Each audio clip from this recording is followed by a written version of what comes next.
नमस्कार बच्चों, कैसे हो?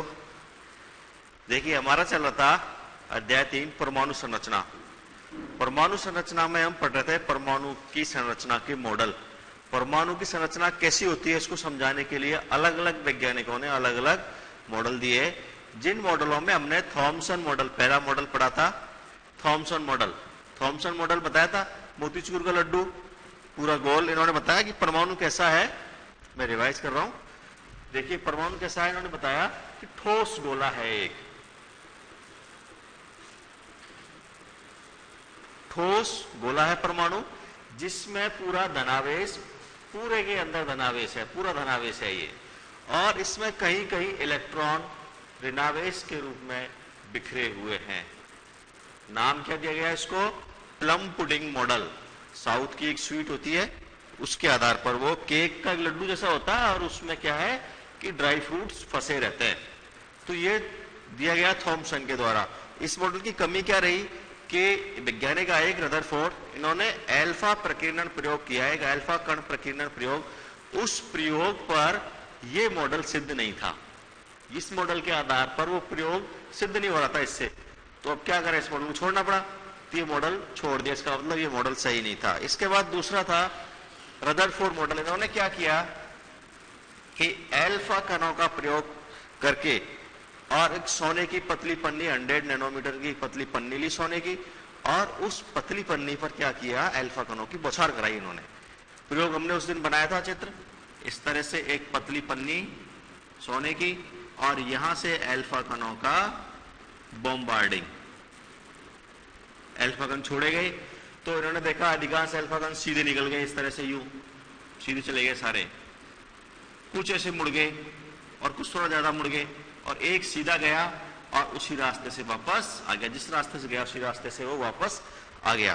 तो इसके आधार पर इन्होंने क्या क्या धारणाएं बनाई कि परमाणु का अधिकांश भाग खाली है और उसका द्रव्यमान, उसका जो भी धनावेश है वो कहां पर है, केंद्र में स्थित है। तो इस प्रयोग के लिए देखिए, आपको एक वीडियो दिखाता हूं मैं। उस वीडियो में आपको दिखेगा कि उन्होंने कैसे प्रयोग किए। देखिए आप, ये है रदरफोर्ड, उनका प्रयोग देखिए आप, उन्होंने किस तरह से प्रयोग किया। न्यूक्लियस की खोज इन्हीं के नाम जाती है, रदरफोर्ड के नाम। देखिए ये गन है जहां से अल्फा कण निकलेंगे, अल्फा कण यहां से निकलेंगे, और ये जो प्लेट लगी हुई है पहली वाली प्लेट, ये क्या करेगी, उसको नैरो कर देगी, सकड़ा कर देगी, बस उनको छोटा छेद है। और दूसरी वाली प्लेट भी यही काम करेगी, उसको और नैरो कर देगी। और ये सोने की पन्नी लगी हुई है इधर, सोने की पन्नी पर देखो अल्फा कण गए, सीधे निकल गए, बिल्कुल ये आ गया, देखो लिखा हुआ थिन गोल्ड फॉइल। कुछ इधर मुड़ गए, कुछ इधर मुड़ गए, कुछ इधर मुड़ गए, मुड़ रहे हैं। और जो चारों तरफ लगी हुई है ये जिंक सल्फाइड की क्या है, जिंक सल्फाइड लेपित परत लगी हुई है, स्क्रीन लगी हुई, जिससे हमें अल्फा कण जब इधर टकराएगा तो यह चमक उत्पन्न होगी और हमें दिख जाएगा। और यहां पर हमने क्या है, एक माइक्रोस्कोप लगा लिया जिससे हम ये देख सकें कि यहाँ अल्फा कण कैसे निकल रहे हैं, सीधे निकल रहे हैं या कोई मुड़ रहा है।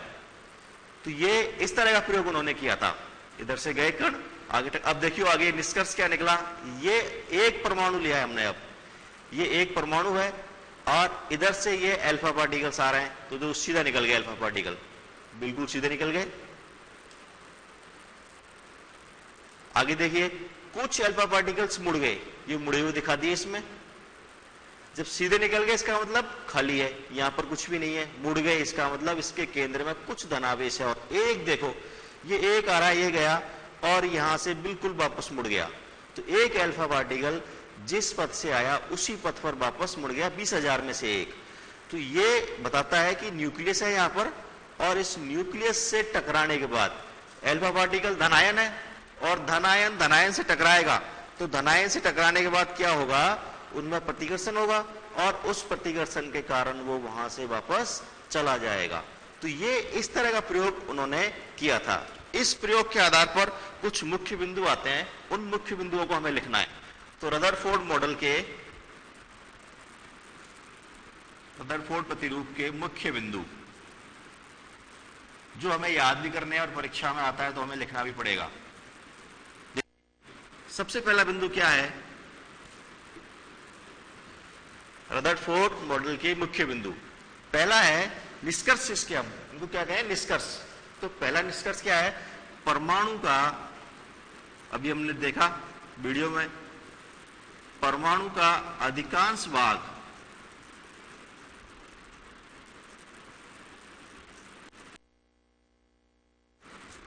रिक्त है,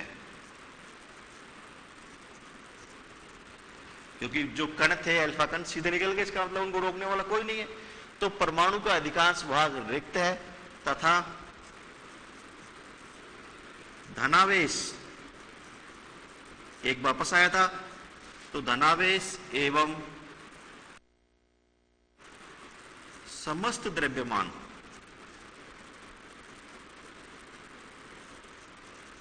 उसके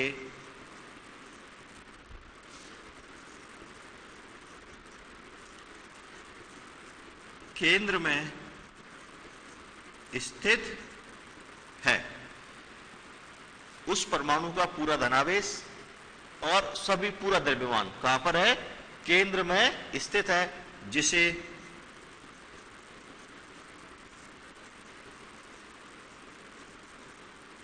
नाभिक कहते हैं। क्या कहते हैं उसे, नाभिक। नाभिक में क्या क्या है, एक तो धनावेश है और एक द्रव्यमान है। तो पहला बिंदु तो यह है। दूसरा बिंदु है कि नाभिक का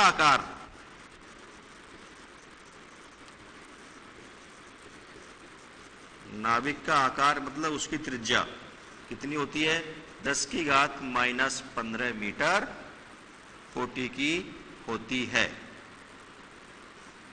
मतलब अति सूक्ष्म। इसका मतलब कैसा है, वो नाभिक अति सूक्ष्म आकार का है।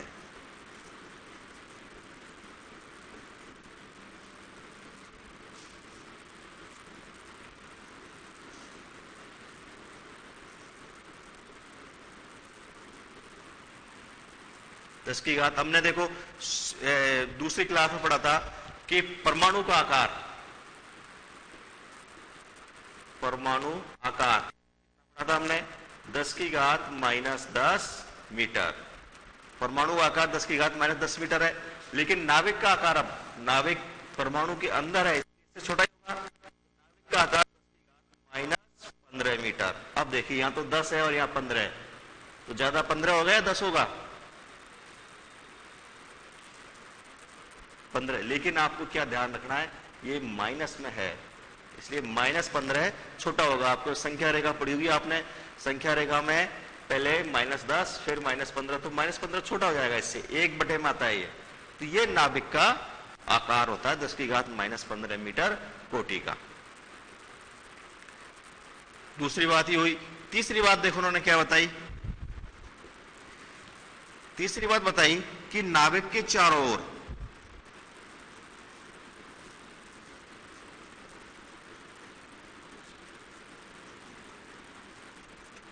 अभी हमने वीडियो में भी देखा कि नाभिक के चारों ओर कुछ गोल गोल दिखाया हुआ था, तो गोल गोल आकार का वो क्या थे, इलेक्ट्रॉन्स। नाभिक के चारों ओर वृत्ताकार पथ में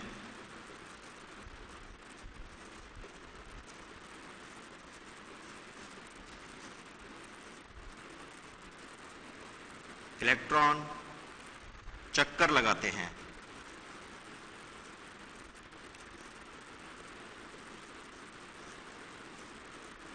सारी बात समझ में आ गई, उसी को लिखना है हमें, जो हमने समझा है वही चीजें लिखनी है। परमाणु का अधिकांश भाग खाली है, उसका द्रव्यमान उसके नाभिक में स्थित है, नाभिक का आकार हो गया, और नाभिक के चारों ओर वृत्ताकार पथ में इलेक्ट्रॉन चक्कर लगाते हैं। तो ये 3 बिंदु आप नोट करें, फिर आगे चलेंगे।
देखिए इसने इन्होंने बताया कि नाविक के चारों ओर वृत्ताकार पथ में इलेक्ट्रॉन चक्कर लगाते हैं।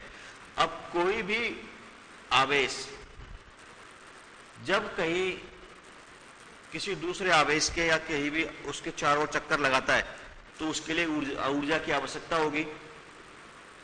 और ये ऊर्जा की आवश्यकता कहां से आती है? तो देखो ये नाविक है और ये इसकी बाहरी कक्षा है।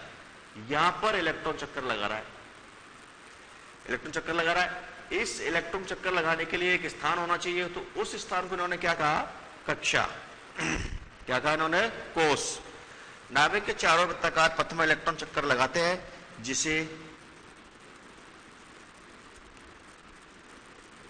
कोष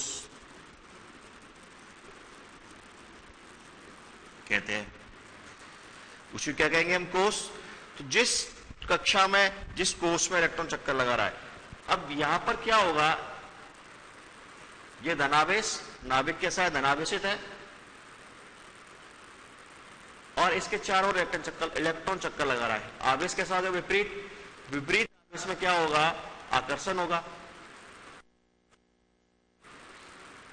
जब देखिए कोई वस्तु वृत्ताकार पथ चक्कर लगाती है तो वहां पर दो तरह के बल काम करते हैं, दो तरह के बल काम करेंगे। ये वस्तु है, एक बल तो इसको बाहर की ऐसे आगे इधर की तरफ जा रही है, एक बल तो इसको इसके अंदर की तरफ लाएगा और एक बल इसको बाहर की तरफ लेके जाएगा। अंदर वाला बल होता है अभिकेंद्रीय बल और बाहर वाला बल होता है अपकेंद्रीय बल। जब ये दोनों बल बराबर होंगे, दोनों बल जब बराबर होंगे तो ये जो इलेक्ट्रॉन है, जो कण है, वो उसके चारों ओर घूमता रहेगा। और देखिए इसके लिए, जैसे अगर मैं एक धागे में एक पत्थर का टुकड़ा बांधूं और उसको घुमाऊं, अगर मैं उसको घुमाता रहूं और धागा कमजोर और तेज घुमाया, धागा टूट गया, तो वो कहां जाएगा? दूर चला जाएगा उसका। तो कौन सा बल बढ़ गया? उसका जो अपकेंद्रीय बल है, किस केंद्र से दूर वाला बल बढ़ गया, तो उससे दूर चला जाएगा। और अगर मैंने उंगली को ऐसे कर दिया तो धागा इस पर क्या हुआ? लिपटता हुआ आ गया, तो ये कहा जाएगा? इसके अंदर की तरफ आ जाएगा। तो दोनों बल जब संतुलित होंगे तो वो आराम से घूमता रहेगा। तो तीनों पॉइंट लिख लिया। अब चौथा पॉइंट देखिए आप,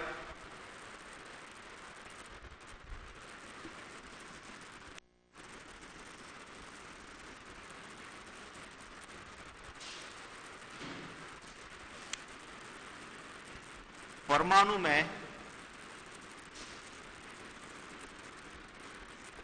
इलेक्ट्रॉन एवं नाभिक का आवेश, इलेक्ट्रॉन का आवेश और नाभिक का आवेश बराबर मात्रा में होता है।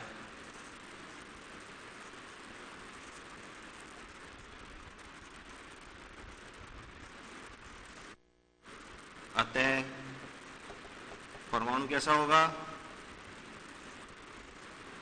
उदासीन होता है।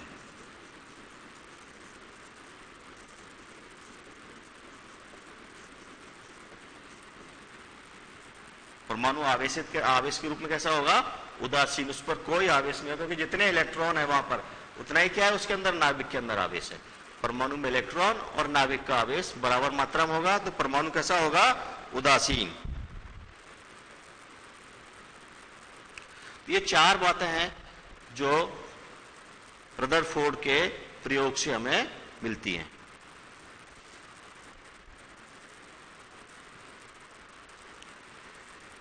इस बात इसको नोट कर लें आप, चौथी बात को।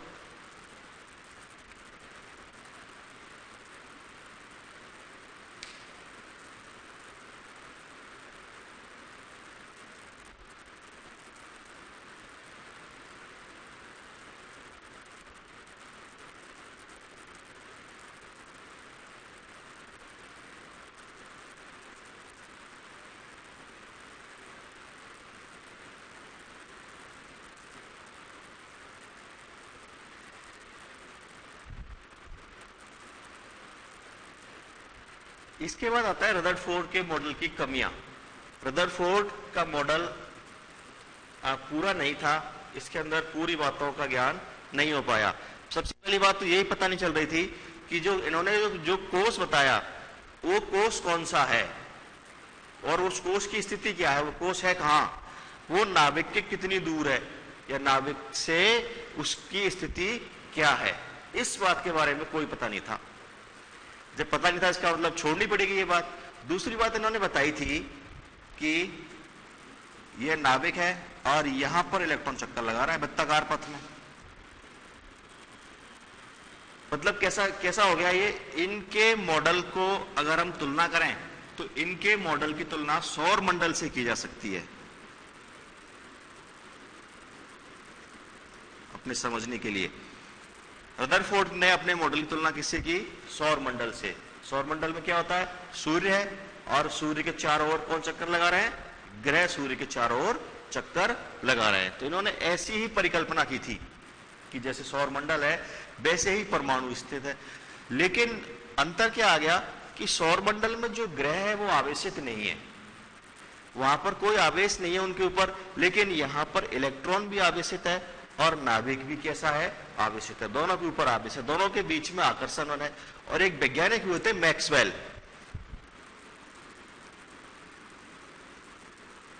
देखो मैक्सवेल ने क्या बताया था, इनका एक सिद्धांत था विद्युत चुंबकीय सिद्धांत। मैक्सवेल के विद्युत चुंबकीय सिद्धांत के अनुसार जब कोई आवेशित कण किसी कहीं चक्कर लगाएगा तो उसमें त्वरण होगा, इसके अंदर क्या होगा, त्वरण। और जब त्वरण होगा तो इसके अंदर विद्युत चुंबकीय विकिरण भी निकलेंगे।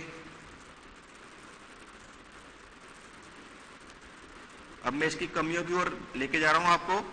पहली कमी तो हमने देख ली कि जो कोष था उस कोष की स्थिति के बारे में कोई ज्ञान नहीं था, कोष की स्थिति के बारे में हम कोई कुछ बता नहीं पा रहे थे रदरफोर्ड के मॉडल से।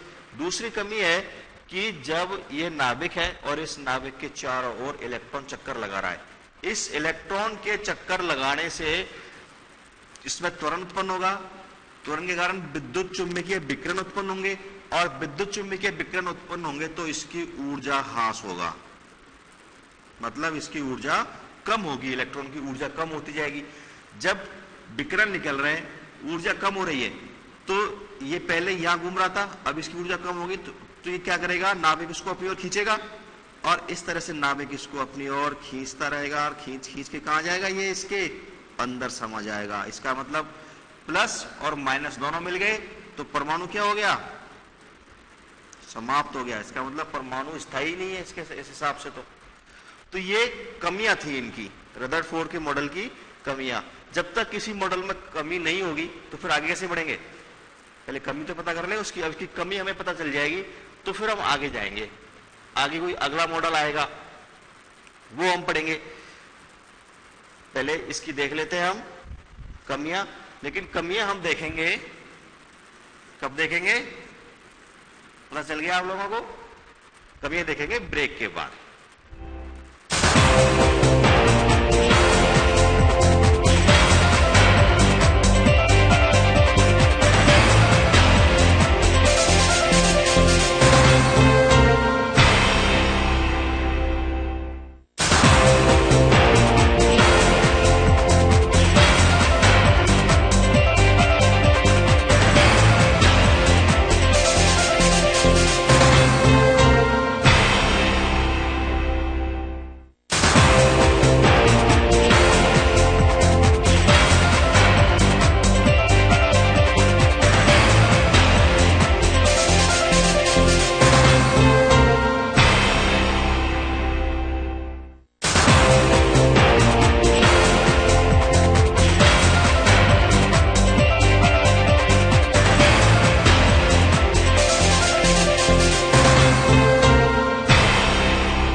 बाद स्वागत है आपका बच्चों। ब्रेक से पहले हम क्या पढ़ रहे थे? रदरफोर्ड की कमियां। तो देखिए कमियां, देखिए सबसे पहली कमी थी कि हमने समझ ली, इलेक्ट्रॉन का निश्चित पथ नहीं बता सके।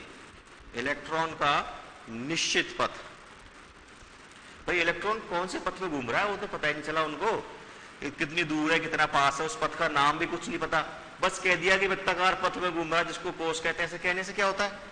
तो क्या हो गया कि इलेक्ट्रॉन का निश्चित पथ नहीं बता सके। ठीक है, इलेक्ट्रॉन का क्या हुआ कि उसका निश्चित पथ नहीं बता सके, पहली कमी। दूसरी कमी है, इलेक्ट्रॉन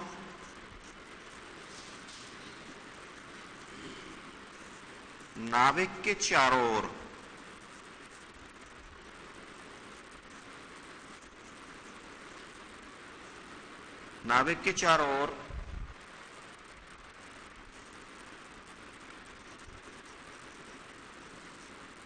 घूमने से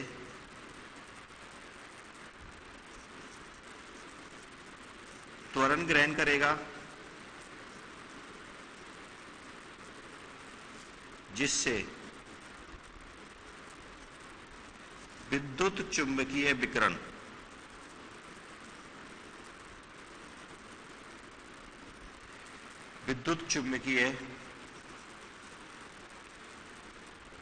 विकिरण उत्पन्न होंगे, वह ऊर्जा ह्रास होगा।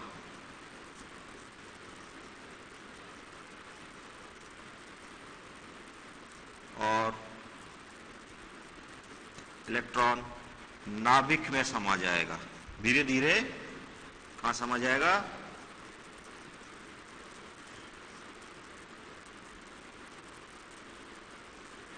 वह परमाणु अस्तित्व समाप्त हो जाएगा।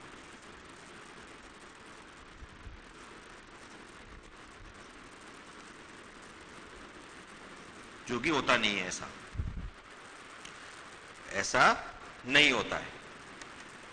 ये दो कमियां हैं, दो कमियां लिख लें आप।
अब जब इस मॉडल में कमी निकल गई तो नया मॉडल आएगा, कोई नए वैज्ञानिक आएंगे। तो नया वैज्ञानिक आए थे नील्स बोर। अब कौन आए? बोर।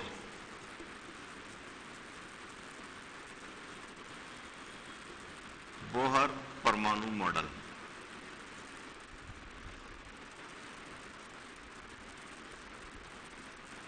पहले तो इसकी कुछ मुख्य मुख्य बातें लिख लें हम कि वैज्ञानिक का नाम क्या था। इसको हटा रहा हूं मैं, अब लिख लिया होगा आपने।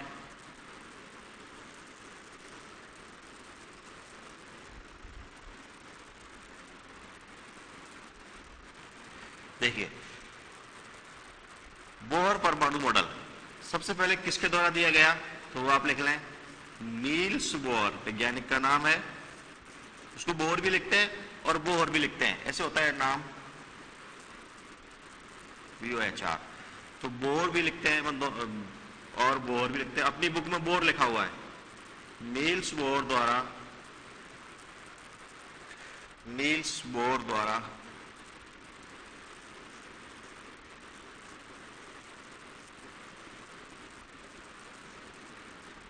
दिया गया, पहली बात।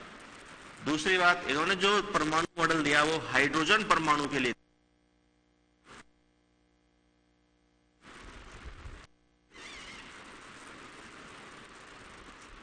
हाइड्रोजन परमाणु के लिए दिया और आगे उसको अप्लाई कर दिया सभी पर। दूसरी बात, और तीसरी बात है, यह क्वांटम यांत्रिकी सिद्धांत पर आधारित था।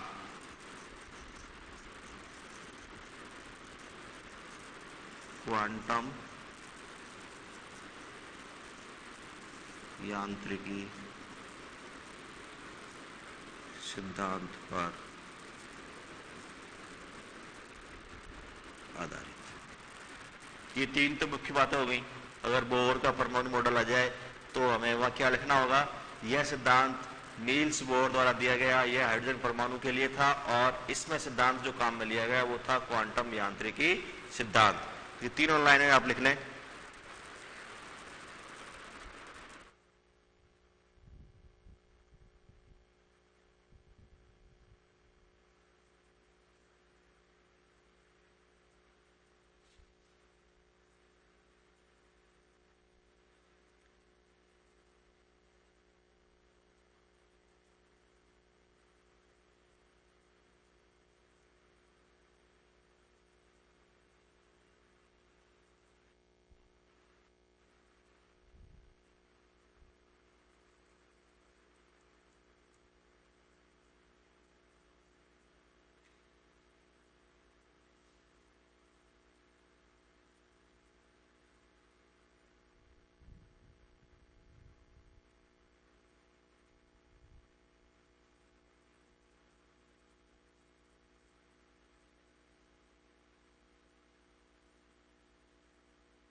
अब देखिए इन्होंने क्या क्या बातें बताई। तो इनकी जो अवधारणा थी वो क्या थी, देखिए आप।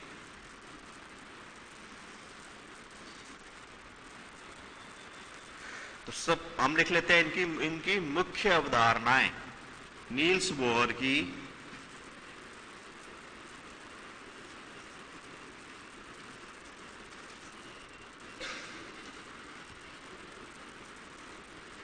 नील्स बोहर के हाइड्रोजन परमाणु मॉडल की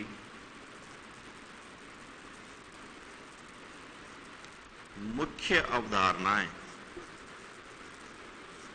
ये मैंने पूरा इसलिए लिखा कि आपको ध्यान आ जाए बिल्कुल। अवधारणाएं,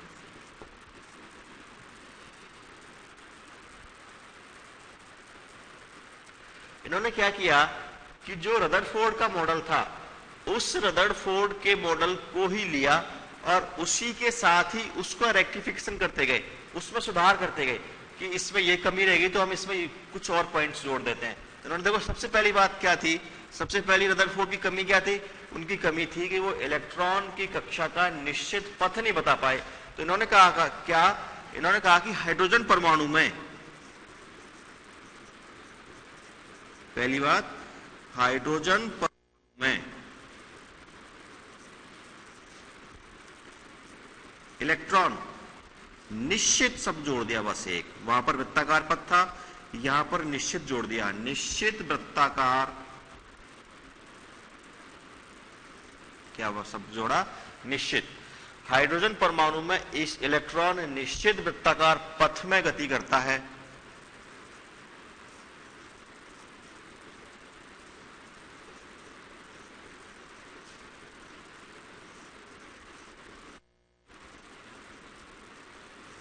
जिन्हें क्या कहते हैं, कोष या कक्ष।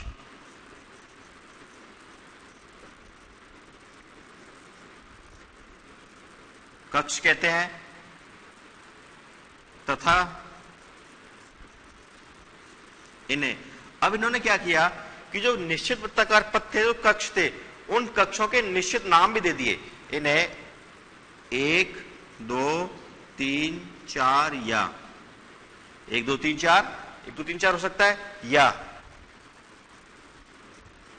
के एल एम एन ओ आगे चलता रहेगा, से प्रदर्शित करते हैं। अब देखो इन्होंने बिल्कुल समस्या ही खत्म कर दी। वहां कोई निश्चित पथ नहीं था, उन्होंने उसको निश्चित कर दिया कि ये निश्चित कोष में वृत्ताकार पथ पर गति करते हैं, जिन्हें क्या कहते हैं, के एल एम एन ओ आगे चलता रहेगा, से प्रदर्शित करते हैं। ले लो, पहली समस्या खत्म हो गई। अब पहली बात तो यही थी कि भाई कहां इलेक्ट्रॉन घूम रहा है, मैंने उसको खत्म कर दिया, उसको कि निश्चित वृत्ताकार पथ में गति कर रहा है और उसका नाम ये है। तो आप इसको लिखे, तो आगे बढ़ेंगे हम। पहली अवधारणा,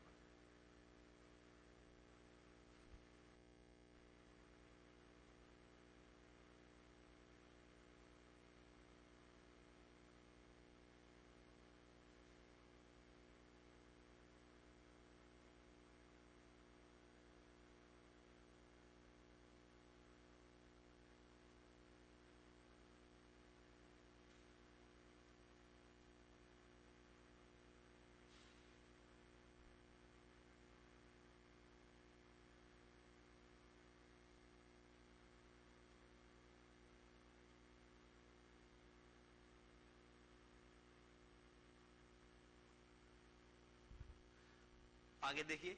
अब इन जो कक्ष जो बनाए गए, इन कक्षों को इन्होंने और आगे डिफाइन कर दिया। दूसरी बात क्या कर दी कि इन कक्षों का कोणीय संवेग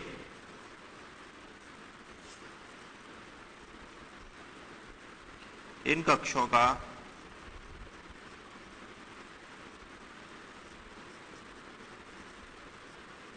कोणीय संवेग MBR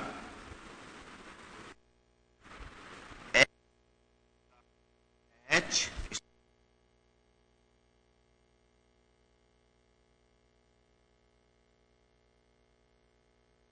पूर्ण गुणज होता है।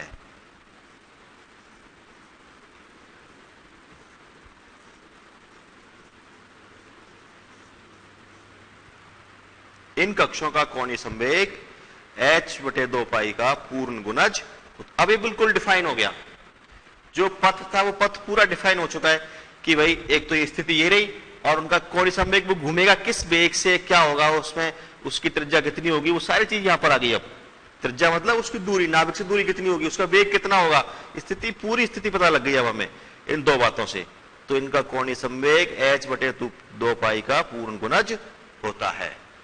दूसरी बात ये भी लिख लें आप, ये h थोड़ा दिख नहीं रहा साफ,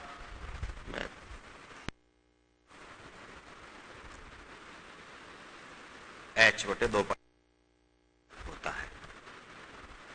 दूसरी बात ये, अब दोनों बात आपकी समझ में आ गई कि जो रदरफोर्ड की मुख्य कमी थी पहली, वो कमी अब दूर हो चुकी है इन दोनों बिंदुओं से।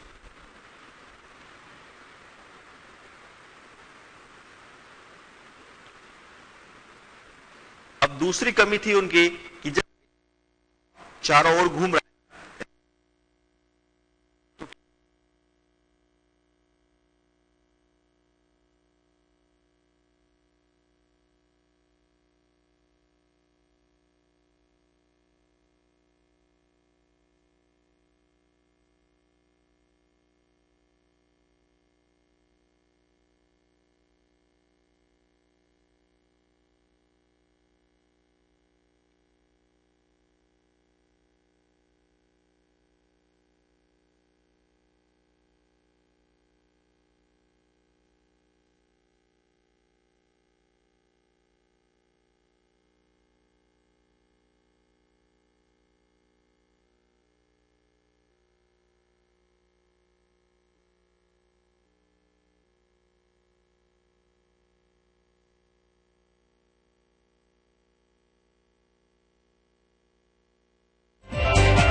इलेक्ट्रॉन इसमें घूमता घूमता और नाभिक के अंदर समा जाएगा।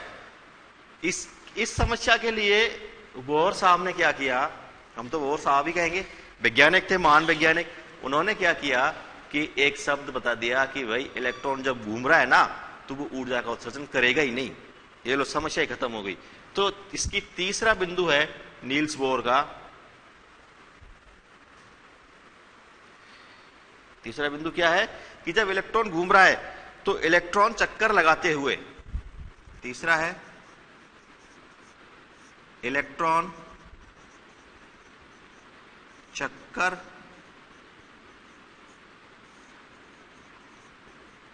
लगाते हुए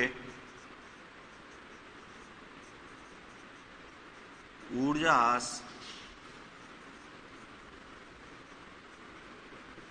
नहीं करेगा। जो ऊर्जा हानि वहां हो रही थी वो ऊर्जा ह्रास नहीं करेगा, जबकि क्या करेगा, ऊर्जा ग्रहण करके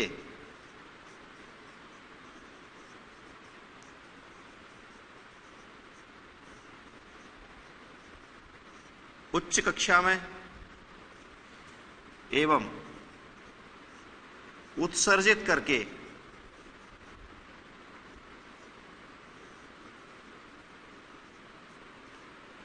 वापस निम्न कक्षा में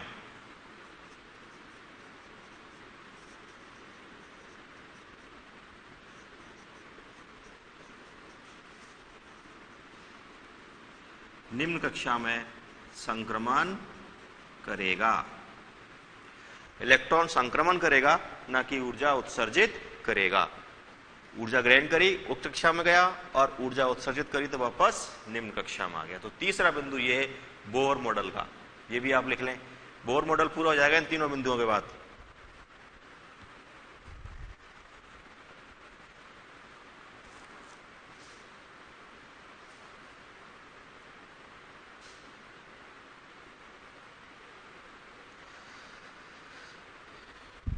संक्रमण कैसे करेगा देखो, ये तीसरा बिंदु समझो। ये बोहर